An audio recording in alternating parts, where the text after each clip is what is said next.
Hoje a ciência da leitura nos traz aí grande contribuição, né? Está nos ajudando muito a entender melhor como o cérebro da criança aprende, para que possamos desenvolver melhor aí as habilidades de leitura e de escrita das nossas crianças, né? Nós sabemos que em um modelo componencial de leitura, nós temos fatores importantes, né, que contribuem para essa aprendizagem dessa leitura. Nós sabemos que o psicológico da criança é importante, como está a nossa criança emocionalmente, né, para receber essa aprendizagem. Nós sabemos que o meio, né, a parte ecológica, o meio onde essa criança está inserida, também é muito importante. Ela está inserida num ambiente que apresenta uma literacia familiar, ou essa criança está inserida num ambiente, assim, muitas vezes até de vulnerabilidade, né? Então, isso aí nós sabemos que é muito importante e a ciência mostra que realmente isso é importante. Mas nós temos aí um fator que apresenta em 60% em eficácia da aprendizagem da leitura dessa criança, que é o cognitivo. Então, quando o professor ele consegue desenvolver essas habilidades dentro desse componente cognitivo, essa criança ela tem muita chance de superar esses outros fatores que é o emocional e o ecológico. Olha que interessante. Então, o professor ele precisa compreender muito bem como desenvolver essas habilidades cognitivas, né? E dentro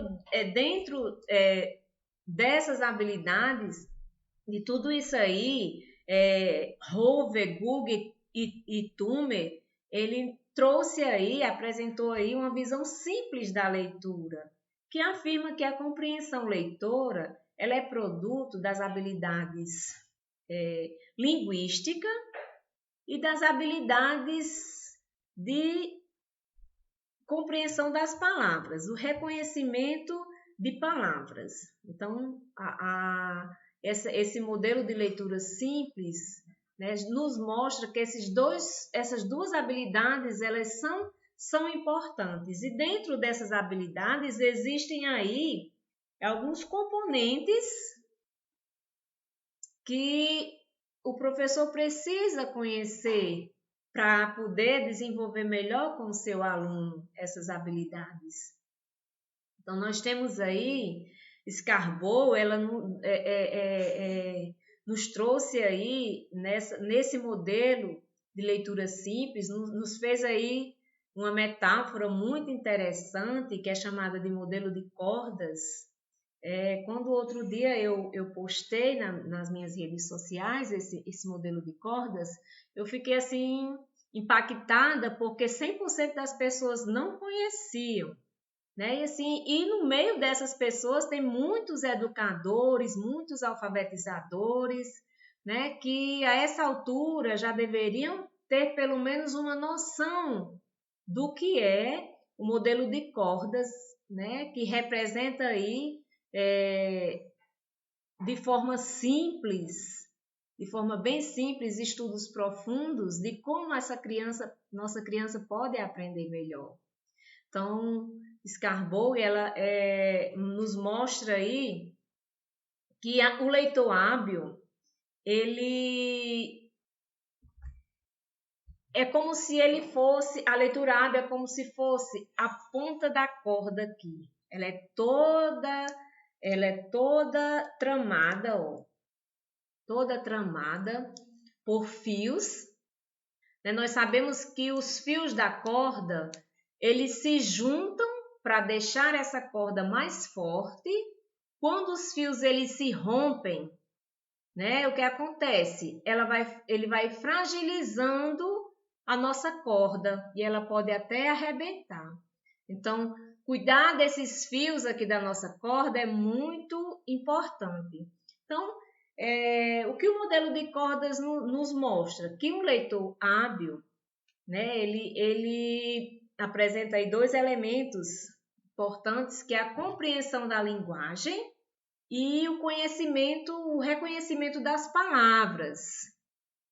Então, nós temos aí, na compreensão da linguagem, nós temos o conhecimento prévio, né, que é os fatos, os conhecimentos que essa criança já tem, o vocabulário, né, como essa criança tá, ela tem uma boa precisão, uma boa articulação, consegue se comunicar direitinho.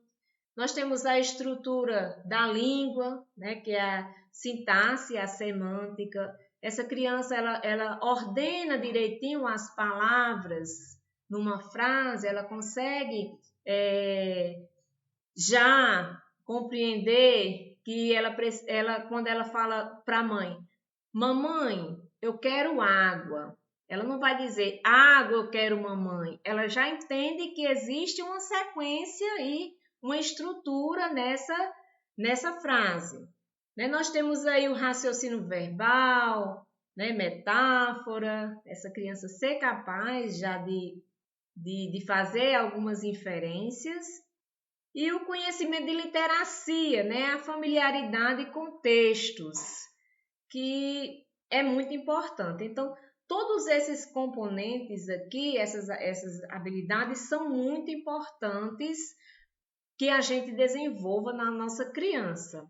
Porém, quando a maioria das nossas crianças elas já chegam na escola com esse leque de atividades, de habilidades aqui, já desenvolvidas, umas de formas mais lentas, outras de forma mais hábil, já consegue, aquela criança que, por exemplo, a criança que na casa já tem uma literacia familiar, ela tem contato com vários livros, com textos, a mãe escreve, quando os pais já fazem leitura oral para a criança, ela apresenta uma boa comunicação, né? O vocabulário dela já é rico, porque também, além de escutar leitura, os pais conversam. Então, isso aqui é muito importante ser desenvolvido tanto na família quanto na escola.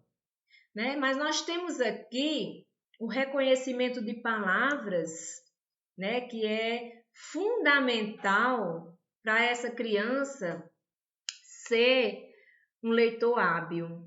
Né? E quais são aí as habilidades para a gente desenvolver nesse reconhecimento de palavras? Nós temos aí a consciência fonológica. Hoje nós ouvimos, né, muitas pessoas falam bastante da consciência fonológica, mas infelizmente eles ficam na metade do caminho. Porque na maioria das vezes, pelo menos é o que eu percebo, é que o professor ele para na consciência silábica. E hoje a ciência mostra que a habilidade principal da consciência fonológica é a consciência fonêmica. E é a mais difícil de ser desenvolvida. Ela só é desenvolvida quando é ensinada de forma explícita, para a criança compreender, né, essa menor unidade sonora da nossa fala. O fonema é a menor unidade da nossa fala. Então, ela é difícil de perceber. É preciso que o professor ensine. Nós temos aí a decodificação, que vem aí o princípio alfabético, e aí a correspondência grafo-fonêmica. O que é esse princípio alfabético aí? É o professor ele ensinar que as letras elas têm um nome, elas têm uma grafia, mas ela também tem um som. Vamos chamar de som, né, para ficar mais fácil a compreensão.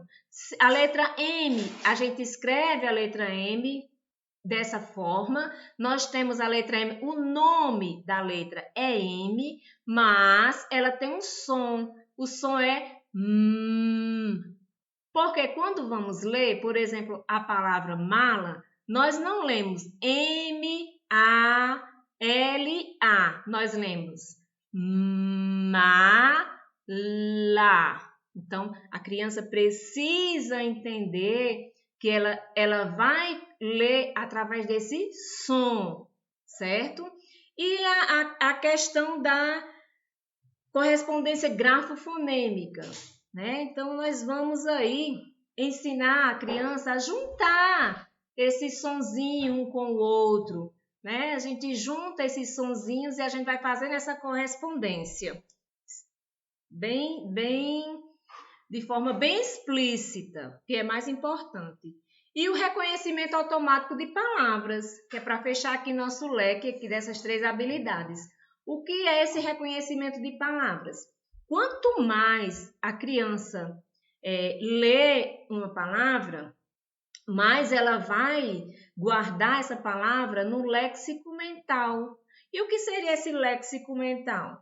O léxico mental é como se fosse uma biblioteca de palavras que temos no nosso cérebro.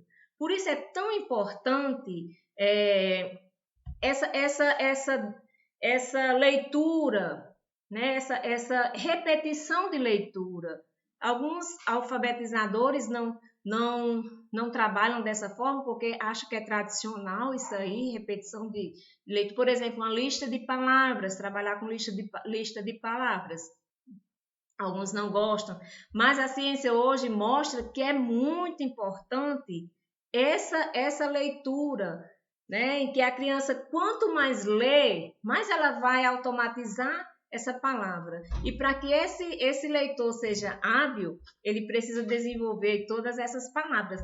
A questão da fluência leitora. A fluência leitora não é só a rapidez com que a criança vai ler. A rapidez, a velocidade é um dos fatores, né? Um dos fatores que vai contribuir para que essa criança leia bem. Mas nós temos aí que pensar que para chegar nessa velocidade, a criança também ela precisa decodificar bem, ler bem as palavras, ter uma boa precisão na palavra, onde ela bate o olho e ela consegue fazer a leitura. E o léxico mental, ele é justamente para isso, para guardar, né, de forma automática essas palavrinhas aí no cérebro da gente, da criança, né? Então, espero que tenha contribuído aí, né? Tomara que muitas pessoas vejam esse vídeo aí, porque é importante. Se você conhece aí alguém, um alfabetizador ou professor de anos iniciais, manda esse conteúdo para ele, que isso aqui vai ser muito importante para que ele compreenda melhor como chegar aí a uma leitura hábil no seu aluno.